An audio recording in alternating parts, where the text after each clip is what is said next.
Hi, this is Carl Palachuk with Small Biz Thoughts, and this is another SOP video for managed service providers. Today I want to talk about helping your clients with both employee onboarding and changes when employees leave. You know, we always give this advice, and I know you hear it again and again and again, that you should be a consultant. You should be looking at the business side of your client's business, okay? This is a perfect example of what that looks like.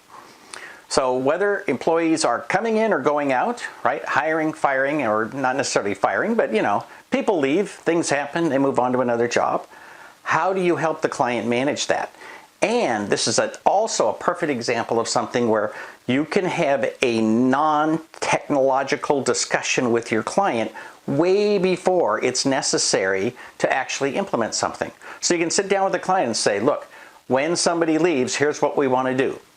We want to change their password. We want to archive their email. If the email is going to go to somebody else, then maybe we'll save off what's in their public folders or their Outlook folders, and then we'll redirect the email. So I need to know who that goes to.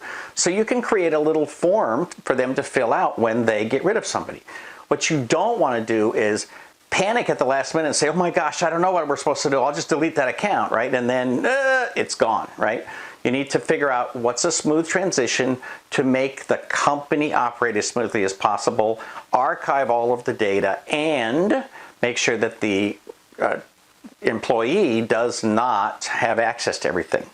So on new employees, you need to do a similar kind of thing. So what's the setup process? I have a little form that I put together in the Cloud Services in a Month book where I talk about getting clients onto the system. So they should tell you at least a week in advance. Open up a ticket so that you can remote in to the machine that person's going to be using, set up their accounts on their domain, set them up in Cloud Services, Office 365, whatever it might be, QuickBooks, all the logons they need. Document that so that you can hand it to your primary contact and say, here's everything you need for a smooth onboarding process for your new employee.